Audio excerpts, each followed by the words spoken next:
Pour beaucoup d'entre nous, beau soleil, climat agréable, le froid disparaît.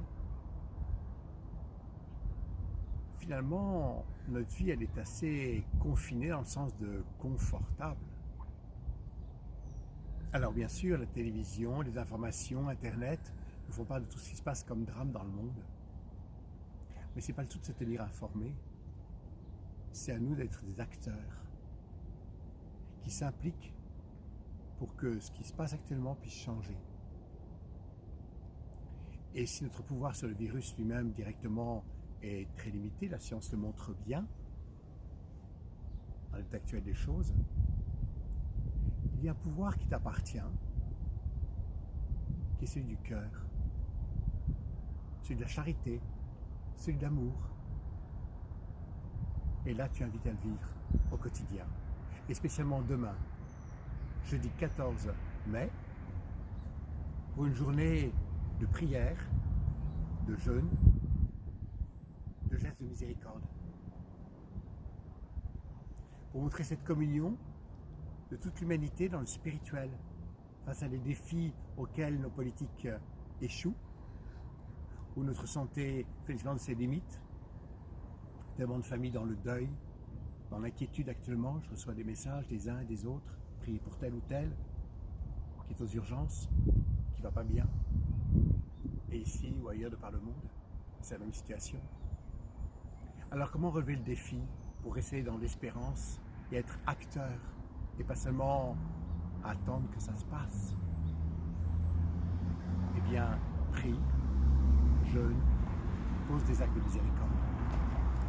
Cette invitation, elle a été faite par la Fraternité universelle humaine. Elle est relayée par le pape François. Et c'est une belle image de cette communion, même sous des pratiques religieuses, des attitudes religieuses différentes, d'une même aspiration de l'être humain, en quête d'un avenir meilleur pour le monde. Alors, profites-en. Demain, prends du temps. Demain, trouve une manière de te tourner vers Dieu. Tu es catholique, évangélique, chrétien, musulman, juif, d'une autre confession religieuse, ou peut-être tu es simplement déiste.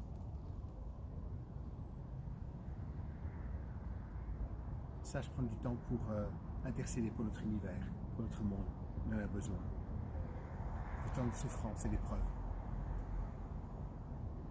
Demain, découvre aussi le partage. Pas seulement avec une pièce ou un don, ce qui est très bien, mais aussi découvre le partage par le jeûne. Un effort de soi-même par rapport à l'attraction vers les biens sensibles, nourriture, cigarettes, boissons, ou toute autre chose, télévision. Trouve une manière de jeûner et offre-le à Dieu.